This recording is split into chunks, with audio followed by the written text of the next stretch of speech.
Glen Wolsieffer was tall, handsome. He had the whole package.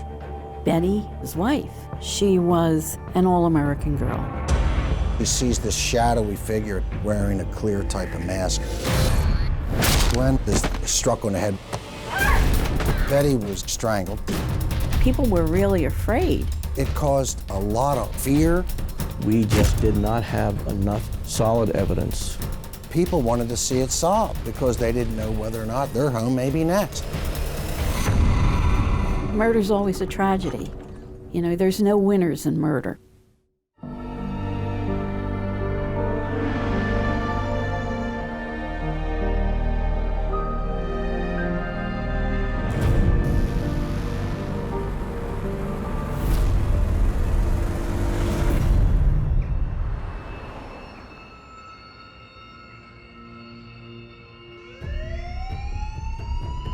Police sirens pierce the Saturday morning calm of Wilkes-Barre, Pennsylvania.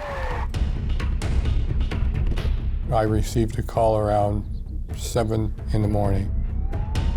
I reported to 75 Birch Street in Wilkes-Barre City. One of the patrolmen explained to me that there was a body. The patrolman tells Detective Swarren an intruder has broken in and murdered a young woman, Betty Wolsieffer. It's signs of trauma. Checked for pulse, see if there was any breathing, any signs of life, anything like that. There was nothing whatsoever. Betty was found laying on the floor. She was obviously strangled. The victim's husband, Glen Wolsieffer, tells cops he was also attacked. Got to the kitchen, I don't remember. Glen Wolsieffer was downstairs. Somebody knocked me out. I woke up on the floor. He was hit over the head, and he believes he may have been unconscious. I saw somebody there. Yeah. Betty Wolsieffer's senseless murder rocks the town. Crimes like this don't happen in Wilkes-Barre, least of all to pillars of the community like Betty and Glen.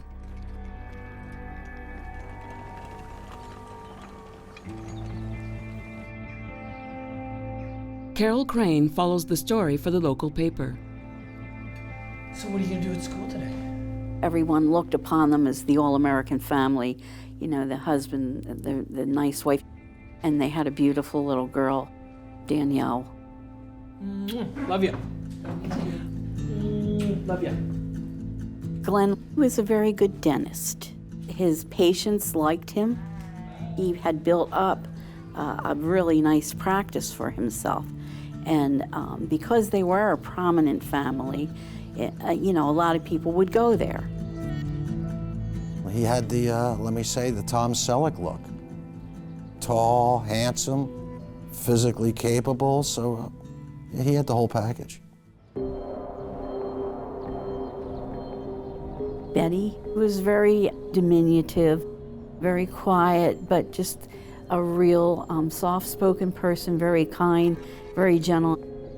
She was an all-American girl. But now Betty is dead. Investigators start piecing together the hours before Betty's murder. The night of the murder, Glen had gone out with friends. He had been drinking with the guys. He told us that he was out with some friends as normal on a Friday night into Saturday morning. Glen arrives home late. It's past 2 in the morning. He had gone to bed with his wife, and his daughter Danielle's asleep in the bedroom next to them. He's awakened by a bang.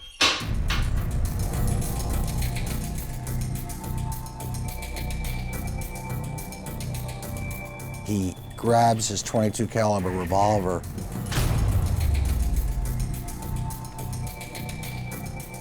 He sees this shadowy figure wearing a clear type of mask. Glen goes downstairs to confront the intruder.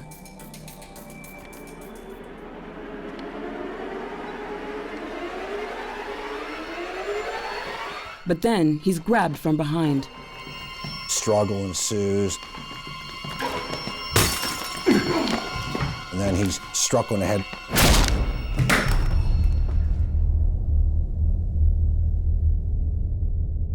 When he woke up, reached up and grabbed the wall phone and called his brother, Neil.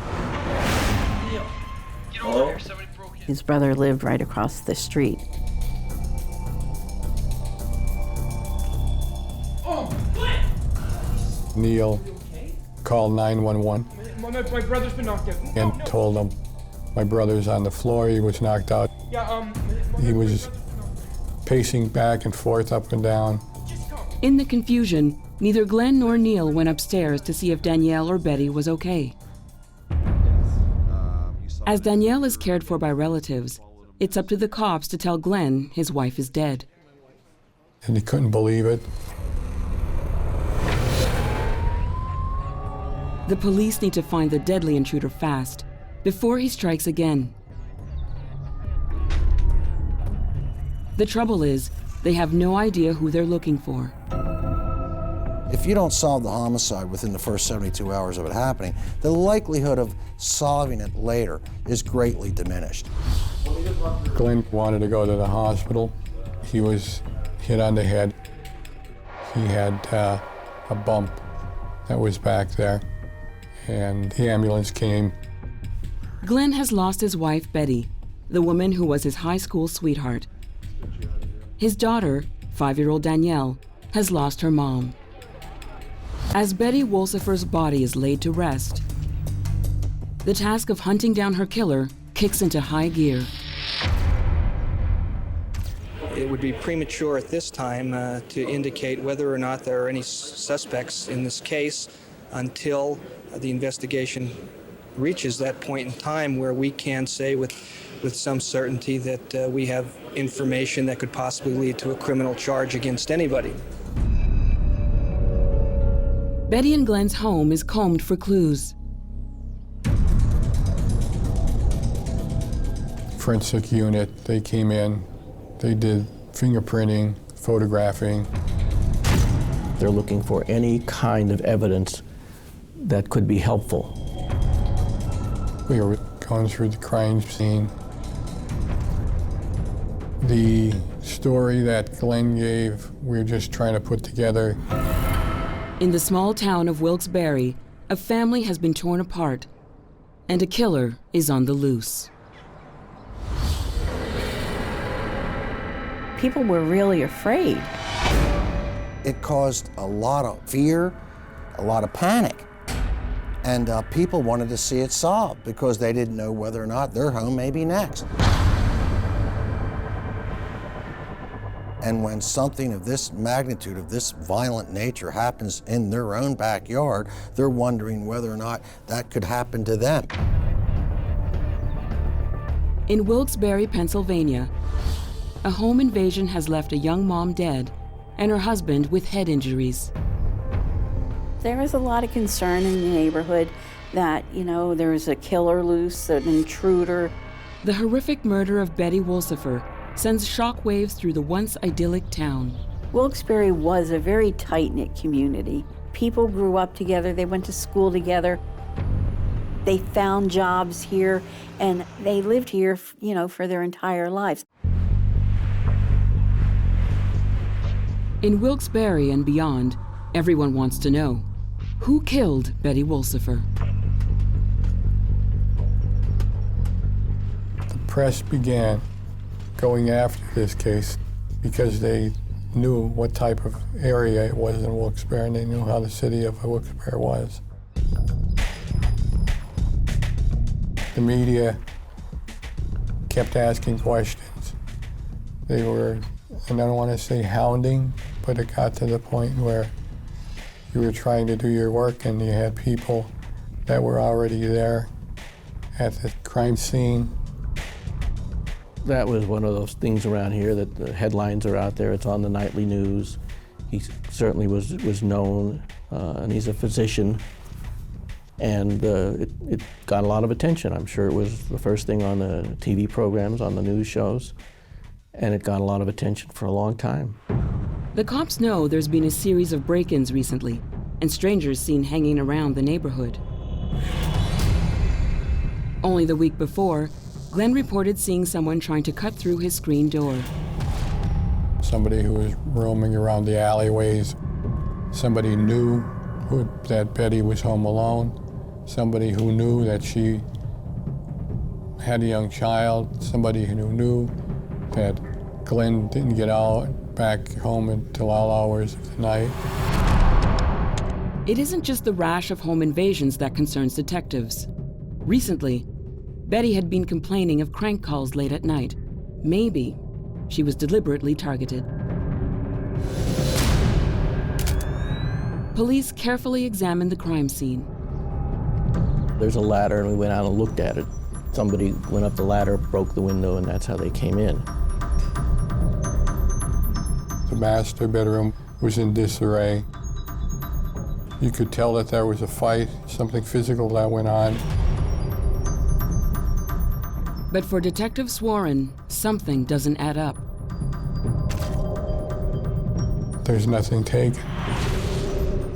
There's nothing gone. The only person who may be able to clear up the mystery of why the intruder stole nothing is Betty's husband, Glen.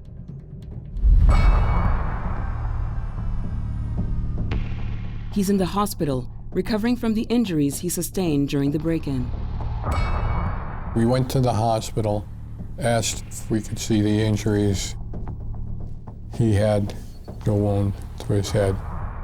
But investigators are astonished to discover Glen has hired an attorney, and he's advising his client not to talk to the cops. We weren't allowed to go in there with him.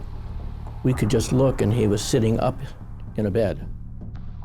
At Glen's side is his younger brother, Neil. Neil was the first on the crime scene. Unable to talk to Glen, investigators focus on what his brother can tell them. We brought Neil in, we sat him down, and we talked to him to see if he knew anything.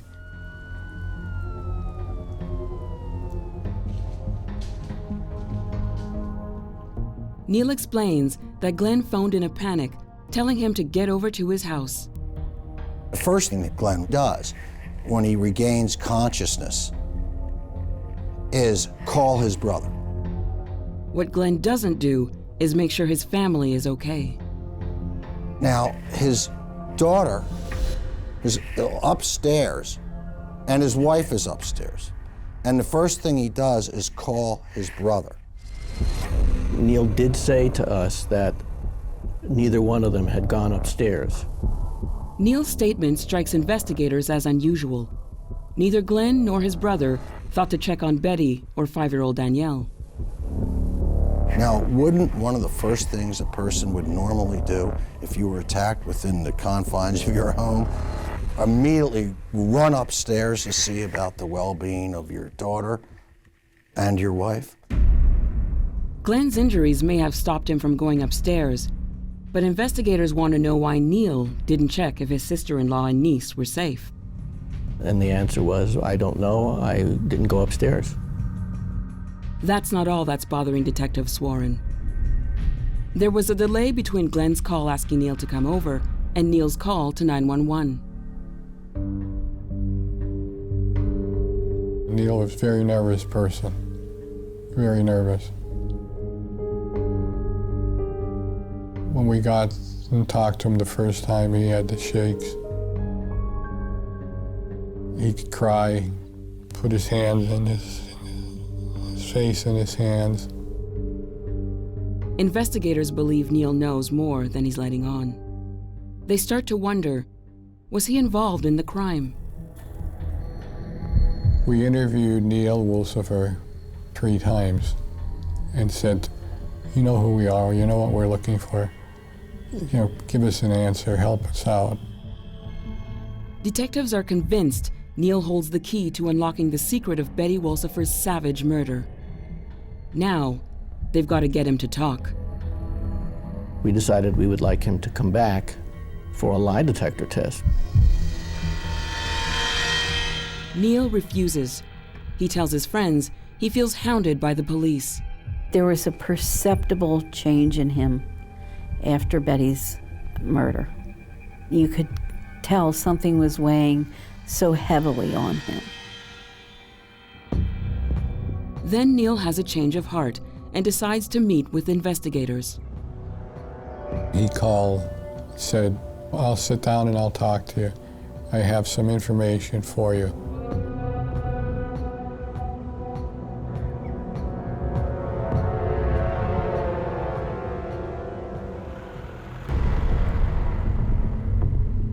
Detective Swarm believes he's their best hope of solving the mystery. It was about 9:15. We received a call, and the dispatcher asked, "Are we waiting for anybody?" And I said, "Yeah." I said, "We're waiting for Neil Wolsieffer to come in." He said, "We just had a fatal accident."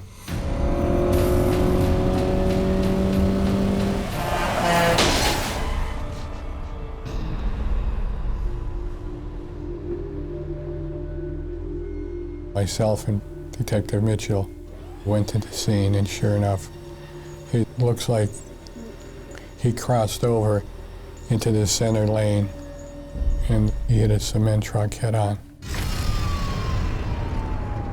Neil Wolsieffer is dead.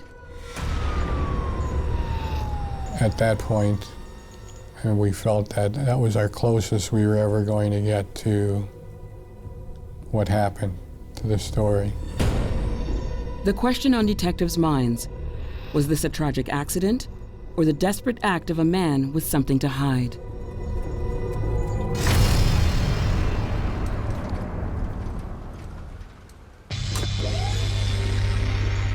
Moments before he's due to talk with detectives about the murder of his sister-in-law, Betty, Neil Wolsieffer is killed in a car crash. Well, they say he drove his car into the path of a truck. At first, it appeared it was an accident, but then when you found out he was on his way to be interviewed by investigators, you began to immediately think, was it really an accident? The truck driver insisted that it appeared that he purposely pulled that car in front of him. Neil was Glen's younger brother. The two men were always close. I don't know if he had any best friends, but Neil was his best friend. You'd always see them together. They were all one big family. Neil looked up to Glen, and anything that Glen did, Neil tried to do better. And for Glen, Neil would do anything, perhaps even make the ultimate sacrifice. I think he had an awful lot on his mind. I think he was afraid he was going to hurt the family. We sat down and we talked about it, and we think it's probably suicide. This is he, yeah. Glen gets the news his brother is dead. No one, except perhaps Glen, knows why Neil killed himself. Got to a point where we hit a stone wall. We were blocked. With Neil dead and Glen not talking, investigators change tactics. They decide to look deeper into Glen and Betty's marriage. Was it as picture perfect as everybody said?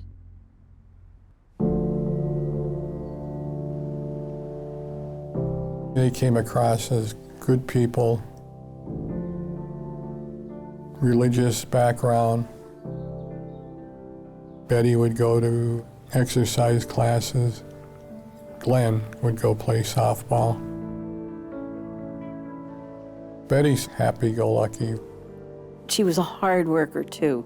She would work to make a great marriage. She would work to make a great home. And I don't believe that anyone ever had a bad word to say about her.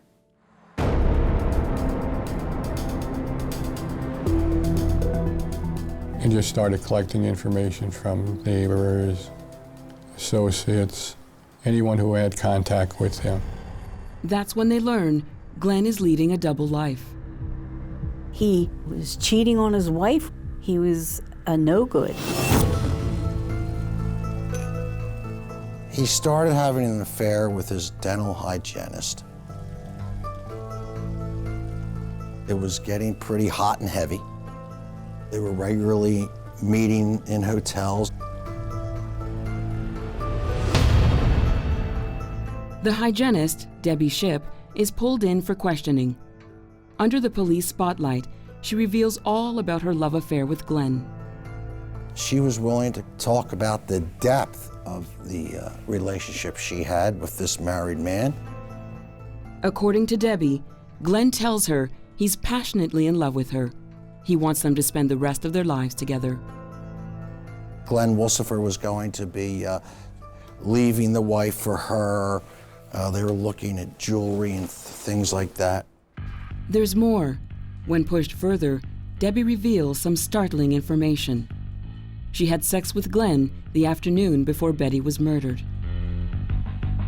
Debbie gives investigators what they've lacked, a motive for murder. It made the case, I thought, stronger. They are now certain Glen Wolsieffer murdered his wife, Betty. Detectives put together a new theory.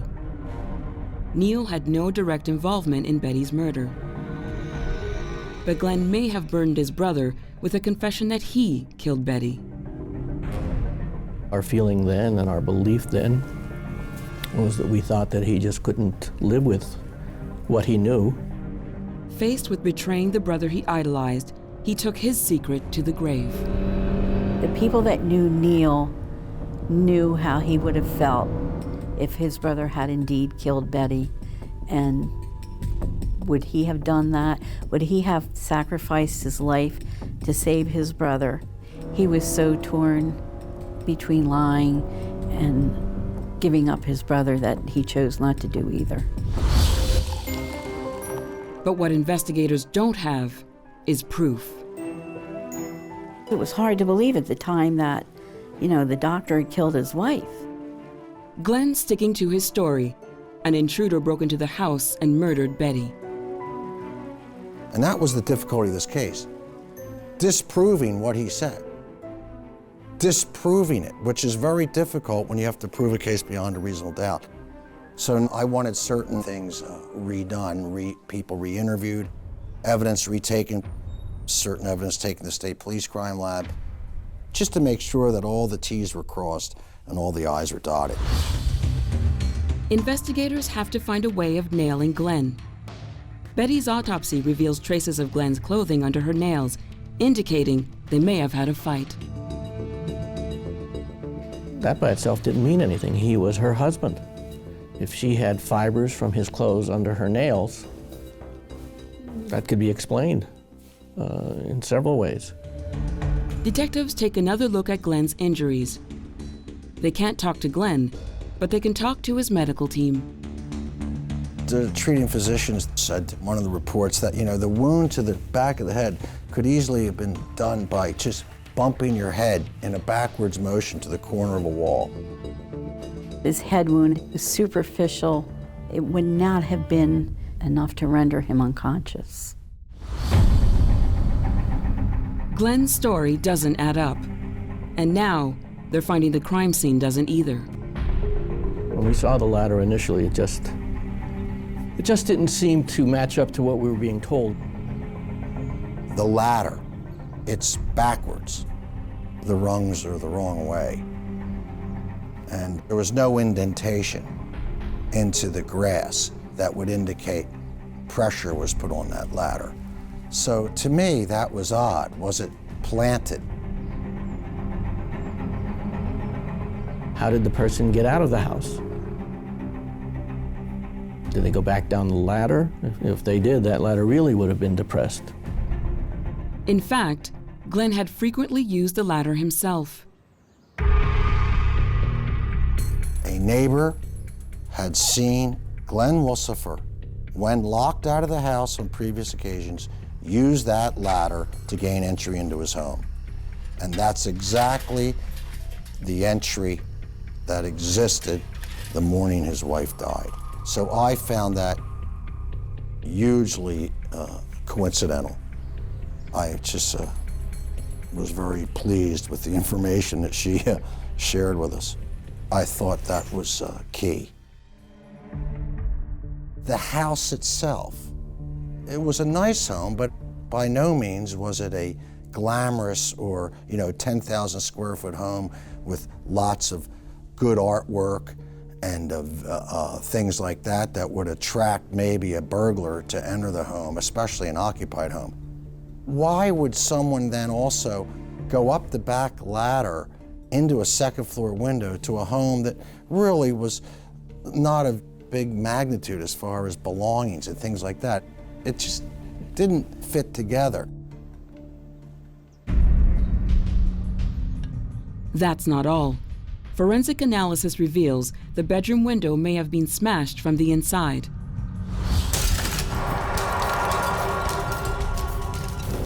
Investigators are certain Glen has invented the tale of a mystery intruder to cover up his own crimes.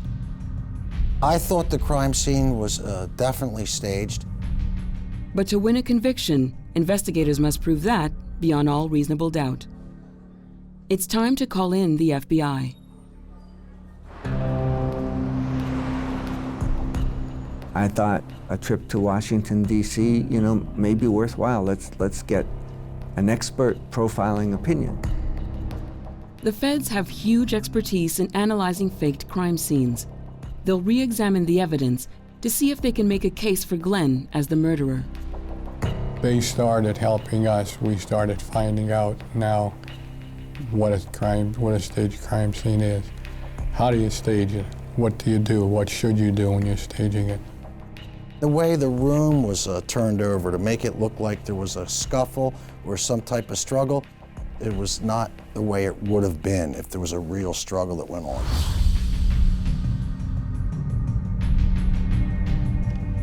The FBI's conclusion reinforces the detectives' hunch. The FBI Behavioral Science Unit, with their expert profiling abilities, confirmed that it was a staged crime scene. It didn't make sense. It didn't have the ring of truth to it. And that was one of the reasons we focused on Glen. Investigators believe they have an airtight case against Glen. Their task now is to convince the DA. If you bring charges, you have to be sure that there's evidence to go forward. I mean, eventually a jury may decide in any given case that somebody's not guilty, but it's a tremendous responsibility when you're bringing charges against someone, especially murder. The DA's answer leaves investigators reeling. The DA's office simply felt that we just did not have enough solid evidence to have him indicted or charged. We had no physical evidence. He certainly hadn't said anything.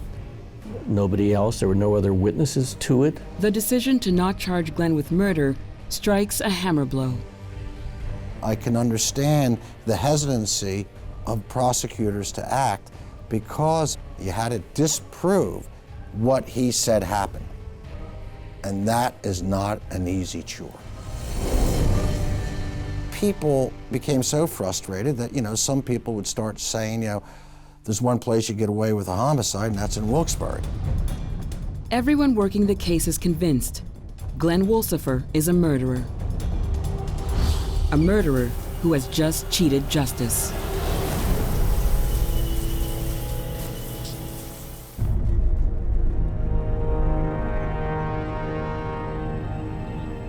"12 months have passed since Betty Wolsieffer was murdered in her Pennsylvania home. Investigators have gotten nowhere prosecuting their prime suspect, Betty's philandering husband, Glen. Confident he's escaped the clutches of the law, Glen's gone back to his old ways. He's resumed his dental practice, while the rumor is he's working his charms on his dead brother's widow. There was a talk about the town whether or not Glen Wolsieffer and Nancy were getting too close for comfort, let us say. Nancy doesn't think Glen is a murderer, and she and Glen are thinking of leaving Wilkes-Barre and starting a new life together in Virginia, along with Glen's young daughter, Danielle. Nancy Wolsieffer stuck close to Glen. She didn't believe it was him.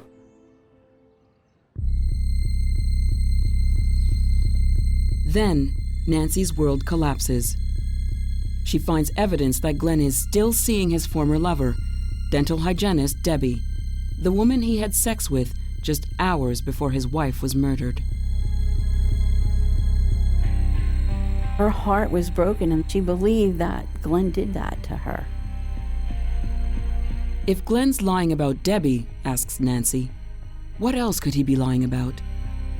She was very brokenhearted, but very bitter, too. Nancy talks to the police. Nancy helped us out. She had information that we were able to use. Nancy helps police build their profile on the lying, cheating Glen. He's super charming, he's super manipulative. And when detectives delve deeper into the events on the night of Betty's murder, they discover Glen has yet another woman on the side, Carol Kapicki. He met her in a gym. She's married. She was one of the babes that he had been running around with. We learned at this point that Glen had not only a wife and a child, but he had a mistress, and he had a mistress on the mistress. He had this alter ego where he flaunted his marriage vows and took off with all these other women, one right after another. It all helps paint a picture of a ruthless Romeo who will say and do anything to satisfy his lusts. The women which Glen Wolsieffer was carrying on these affairs with, he was just selling them a bill of goods. He was in it for one reason and one reason only, sexual gratification, and it just told me a lot about him as a person. You know, it was all about him.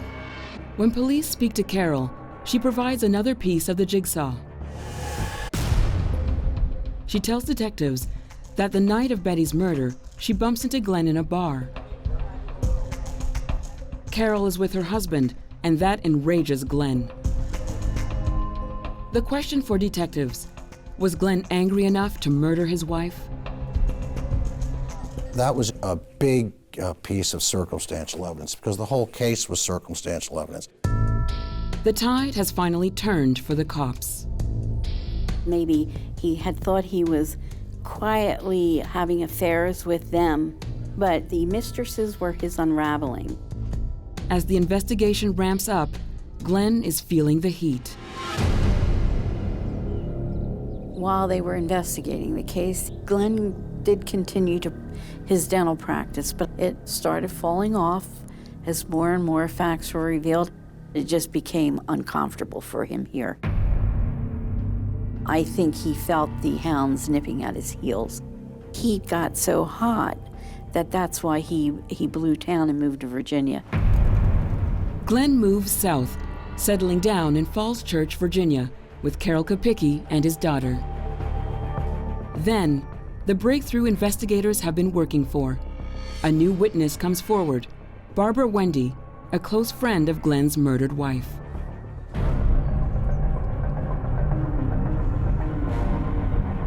Well, it just happened to be that Barb saw a lot of things. 3 days before she was murdered, Betty confides in Barbara. She knows her husband is a serial adulterer. And there's more. Barb said Betty had marks on her. Oh my God, Betty. Betty had black and blue marks where they argued and they struggled.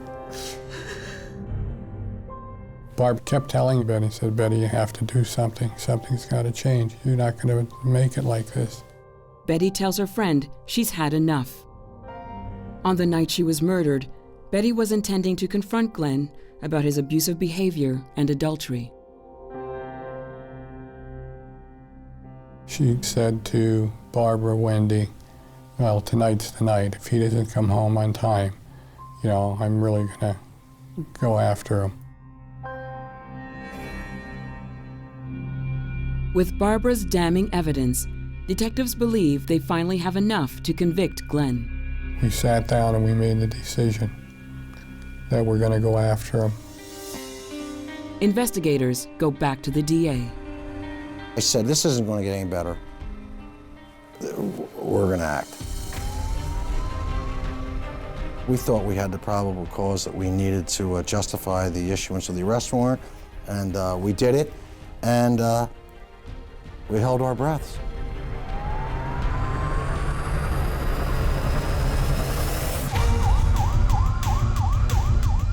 Three years have passed since the murder of Betty Wolsieffer. Glen Wolsieffer has been living as a free man. Then, late one fall afternoon, police swoop in on his home in Virginia. We surrounded the house.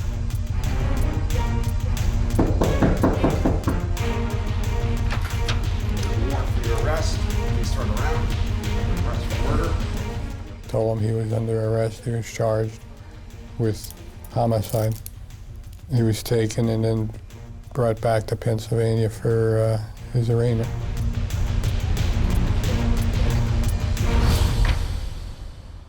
It takes another year to build the case against the Casanova dentist. Glen's trial opens November 5th, 1990, in the Luzerne County courtroom, amid a media frenzy.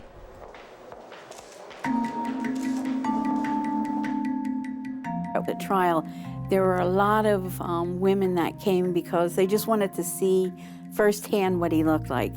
Because of his many dalliances, the trial took on the spectacular, the sensational, handsome doctor kills his, pretty little wife. The trial starts with a coroner describing what Betty looked like when her body was found. I do remember that they had asked Dr. Hudak what was the condition of the victim's face. And he said it was, I don't know how he started his response, but it was something to the point that, you could tell she had been beaten and brutalized. And they said, can you describe the condition? And I believe Dr. Hudak said hamburger. And when he said that, I looked over at the jury, and there was a woman, I thought she was going to go down for the count. She was one of the jurors, I think, really took that hard and got, weak from it. And but she was okay, just regained her composure. But that was a powerful statement. The case against Glen is clear. We believe that he staged a crime scene, and that was the basis for the prosecution. But to win a conviction, they must prove their case beyond all reasonable doubt.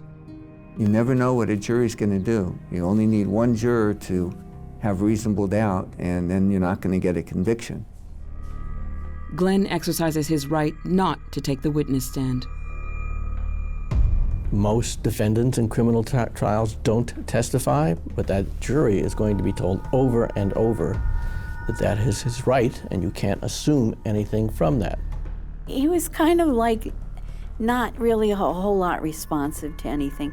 I would see him, talk to his attorney or talk to his family.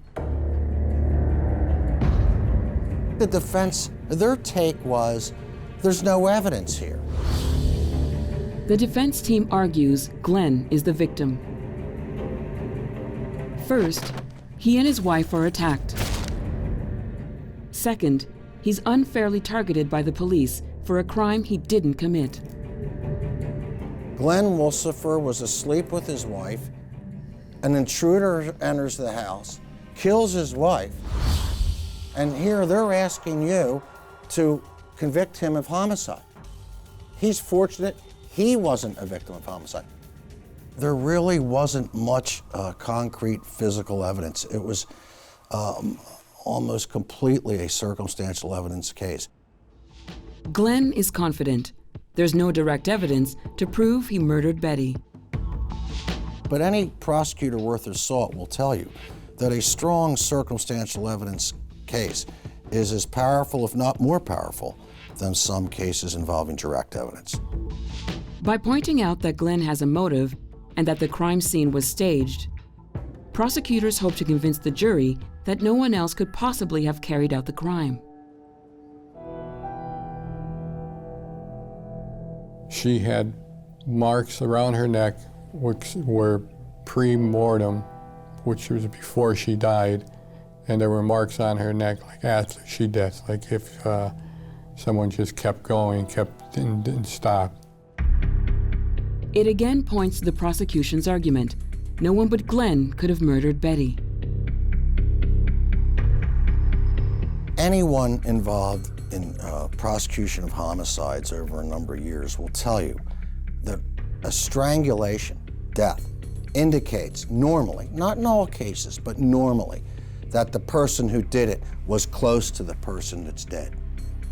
There's usually a relationship there. It's indicative of that. Not in all cases, though, but that certainly was another factor. And we did have experts say that same thing, that manual strangulation is usually the type of death suffered by someone who was close to that other person. Special Prosecutor Anthony Sarcione details the state's case against Glen Wolsieffer. In the early hours of August 30th, 1986, his wife Betty had decided enough was enough. His gallivanting has to stop. I'm not going to let him step on me anymore. She said that. She waited up for him. Where were you? She was going to confront him. I have something to say to you. Why? You always have something to say. She started questioning him. I know you are lying. I know you're lying. Lying about what? I found a shirt with lipstick. He was going to be exposed. And he did not want that to happen.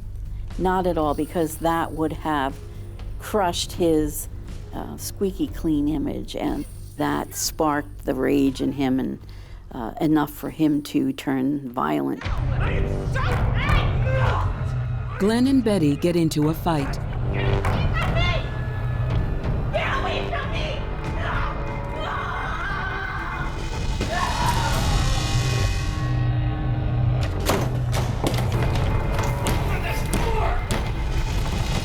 He kicks at the door. He starts to strangle her. Not only did he manually strangle his wife, but also used a ligature around her neck to ensure that she'd be dead. After choking his wife to death, he carefully fakes the supposed home invasion. He puts up the ladder. He smashes the bedroom window. He stages the aftermath of a life-and-death struggle with the masked intruder. He bangs his head against the wall to pretend he's been injured by his attacker. It's now down to the jury to decide who's telling the truth. When the jury came back with the verdict, the courtroom was icy cold and just as still as still could be, very quiet. They asked the jury, first-degree murder, how did you find? And they said, not guilty. It just didn't make sense. It just didn't add up to me. I sat there in shock because I thought for sure they would get him on first-degree murder. And I thought, I don't know if he's, he could walk. It looks like Glen Wolsieffer will get off scot-free. But then they got to third-degree murder, and they found him guilty.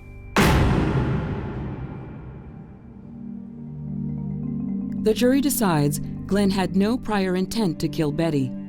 It was a crime committed in the heat of the moment. I couldn't help but feel bad for his mother, because that was her son. But then I couldn't help but feel bad for Betty's family because they had lost her, and that was their daughter. I knew eventually it was going to happen, and I felt it was going to happen, but I was somewhat taken aback when I got the news. It was hard. It was hard going through each day. You get through them, but it's there every day, every night. Glen Wolsieffer is sentenced to 8 to 20 years in prison for the murder of his wife, Betty. I think it restored a sense of justice to the community at large in Wilkes-Barre, because a lot of people had lost faith in the justice system because of him walking free for so many years after the homicide.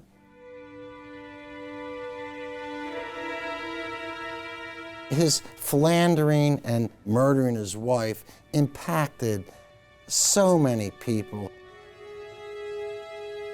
If he would have just owned up to it initially, it would have saved his brother's life. Murder's always a tragedy. You know, there's no winners in murder. Looking at the family, they had closure, and I think that's what they needed to know. They needed to know that he did it, that Glen is the one who killed her. Glen served 13 years for his crime. He was released in 2005 after finally admitting his guilt. He's now living back in his hometown of Wilkes-Barre, Pennsylvania.